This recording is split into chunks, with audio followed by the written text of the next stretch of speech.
ప్రతిపక్షంలో ఉన్నప్పుడు పవర్లో లేనప్పుడు ఏదేదో చేసేస్తామన్నారు. మేం వస్తేనే న్యాయం జరుగుతుందని బీరాలు పలికారు. సుగాలి ప్రీతి అంటూ గొంతు చించుకుని అరిచారు. సిబిఐ ఎంక్వైరీ వేస్తాం, కేసులో ఎంతటి వారునా వదిలిపెట్టమంటూ పేజీల డైలాగ్స్ కొట్టారు జనసేన అధినేత పవన్ కళ్యాణ్. నిజమేనేమో అని అంతా అనుకున్నారు. తీరా డిప్యూటీ సీఎం అయ్యాక సుగాలి ప్రీతి కేసుని నీరుగార్చేస్తున్నా పట్టనట్టే ఉన్నారు. సిబిఐ సైతం యూటర్న్ తీసుకుని చేతులెత్తేసినా కనీసం స్పందించడం లేదు పవన్. దీంతో ఈ కేసు ఇక మూలకు చేరుకోనుంది. రాష్ట్రంలో సంచలనం సృష్టించిన సుగాలి ప్రీతి అనుమానాస్పద మృతి కేసు ఇక మూలకు చేరనుంది. గత చంద్రబాబు పాలనలో జరిగిన ఈ ఘటనపై అప్పట్లో పోలీసులు తూతూ మంత్రంగా విచారణ జరిపి చేతులు దులిపేసుకున్నారు. వైఎస్ జగన్ సీఎం అయిన తర్వాత సిబిఐ దర్యాప్తునకు ఆదేశించాలని ఆమె తల్లిదండ్రులు కోరగా ఆ మేరకు వైఎస్ జగన్ ఉత్తర్వులిచ్చారు. అప్పటి నుంచి సాగదీస్తూ వచ్చిన సిబిఐ ఇప్పుడు మళ్లీ చంద్రబాబు ప్రభుత్వం రావడంతో పూర్తిగా యూటర్న్ తీసుకుంది. సుగాలి ప్రీతి కేసులో అంత సంక్లిష్టత లేదని హైకోర్టుకు తెలిపింది సిబిఐ.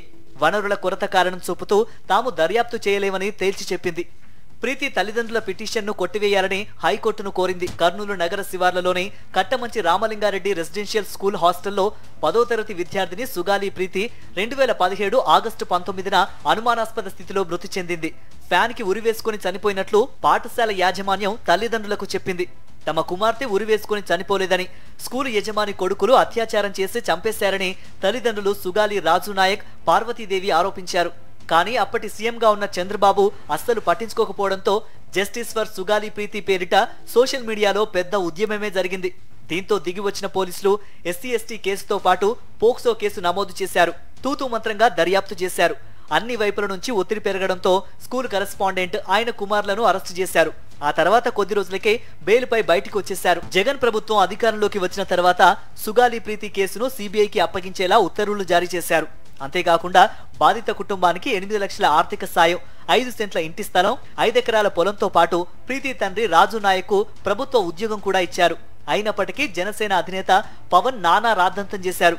సుగాలి ప్రీతికి తమ ప్రభుత్వమే న్యాయం చేయగలదంటూ హామీ ఇచ్చారు. మనం సుగాలి ప్రీతికి జరిగిన దారుణానికి నిలబడకపోతే రేపొద్దున మన ఇళ్లలో మన బిడ్డల మీద జరిగితే మీకు మద్దతుగా ఎవరు? మనకి ఆడబిడ్డలు ఉన్నారు, ఆడపడుచులు ఉన్నారు, ప్రతి ఇంట్లో ఆడబిడ్డలు ఉన్నారు. మన ఆడబిడ్డలు ఇంట్లో నుంచి బయటికి పంపించి క్షేమంగా తిరిగి రావాలనుకుంటాం. అలాంటి సమాజం కోసం జనసేన ఎప్పుడు చిత్తశుద్ధిగా ఉంటుంది, త్రికరణ శుద్ధిగా ఉంటుంది. అన్యాయం జరిగింది ఆడబిడ్డకే, ఒక కులానికి ఒక మతానికి మనకు అనవసరం. తప్పు ఎవరు చేసినా శిక్ష పడాల్సిందే, ఎలాంటి వాళ్ళైనా సరే. నాకు నిజంగా బాధ కలిగింది. నాకు ఆశలు లేవు అధికారం మీద. నాకు ఉన్నదల్లా అధికారం వస్తే సుగాలి ప్రీతి లాంటి ఆడబిడ్డలకి అన్యాయం జరగకుండా కాపాడే అందుకు కావాలని కోరుకుంటున్న అధికారం తప్ప. విన్నారుగా, పవర్ లేనప్పుడు పవన్ కళ్యాణ్ ఎంతలా ఊగిపోతూ మాట్లాడారో. కానీ ఇప్పుడు సిబిఐ యూటర్న్ తీసుకోవడంపై కనీసం స్పందించకపోవడంతో అందరూ ఆశ్చర్యపోతున్నారు. చంద్రబాబు హయాంలో జరిగిన కేసుని అప్పుడే నీరుగార్చేసిన సర్కార్ ఇప్పుడు న్యాయం చేస్తుందా అని ప్రశ్నిస్తున్నారు. సిబిఐకి అప్పగించినా కూడా ఎక్కడో ఒక దగ్గర వాళ్ళ రికమెండేషన్ నడిచినందుకే 5 ఏళ్లలో కూడా నిదానంగా ఎంక్వైరీ చేస్తున్నాం అని చెప్తూ వస్తూ ఇప్పుడు కూటమి ప్రభుత్వం వచ్చినా కూడా 10 నెలలు అయిపోయిన తర్వాత కూడా ఆల్రెడీ అది నాశనం 2 ఏళ్ల ముందే నాశనం చేసిన దాన్ని ఇప్పుడు యూటర్న్ తీసుకొని వనరులు లేవు, సరైన ఆధారాలు లేవు అని చెప్పి ఇప్పుడు యూటర్న్ తీసుకొని సిబిఐ వాళ్ళే మరి కోర్టుకు పోయి ఆ తల్లిదండ్రుల పిటిషన్ కొట్టేయండి అని చెప్పడం ఎంతవరకు సబబుగా ఉంది? కర్నూలు వచ్చి ర్యాలీ చేసి పవన్ డిప్యూటీ సీఎం అయ్యారని, కానీ సుగాలి ప్రీతి తల్లిదండ్రులకు ఇచ్చిన మాటను మర్చిపోయారని పవన్ పై మండిపడుతున్నారు వైఎస్ఆర్సీపీ శ్రేణులు. ఇచ్చిన మాట నిలబెట్టుకునే వరకు నిద్రపోనని చెప్పిన పవన్ ఇప్పుడెందుకు సైలెంట్ గా ఉన్నారని కర్నూలు మహిళలు ప్రశ్నిస్తున్నారు. మీరు ఏ పదవి లేనప్పుడే మీరు ఇలా చేసినారు, మరి ఇప్పుడు మీరు డిప్యూటీ సీఎం సార్, మీరు ఎక్కడ ఉన్నారు? ఆడపిల్ల విషయం మీరు ఏమనుకుంటున్నారో నాకు అర్థం కావట్లేదు.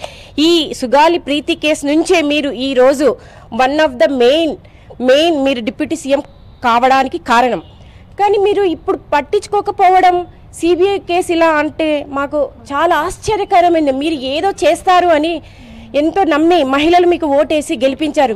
సుగాలి ప్రీతి కేసులో అంతర్రాష్ట్ర పర్యవసానాలు తాము జోక్యం చేసుకోవాల్సినంత చట్టపరమైన సంక్లిష్టత లేదంటూ ఫిబ్రవరి 13న సిబిఐ ఎస్పీ రఘురామరాజన్ హైకోర్టులో కౌంటర్ దాఖలు చేశారు. పలు ముఖ్యమైన సున్నిత కేసుల్లో దర్యాప్తు చేస్తున్నామని, తమకున్న పరిమిత వనరులతో ఈ కేసు దర్యాప్తు సాధ్యం కాదని హైకోర్టుకు స్పష్టం చేశారు. ఇది జరిగి రోజులు గడుస్తున్నా ఇప్పటికీ పవన్ స్పందించకపోవటం వెనుక ఉన్న ఆంతర్యం ఏంటని అందరూ ముక్కున వేలేసుకుంటున్నారు. పవర్ లేనప్పుడు బీరాలు పలికి పవర్లోకి వచ్చాక సైలెంట్ అవ్వడం ఏంటి పవన్ అని రాష్ట్ర ప్రజలు ప్రశ్నిస్తున్నారు.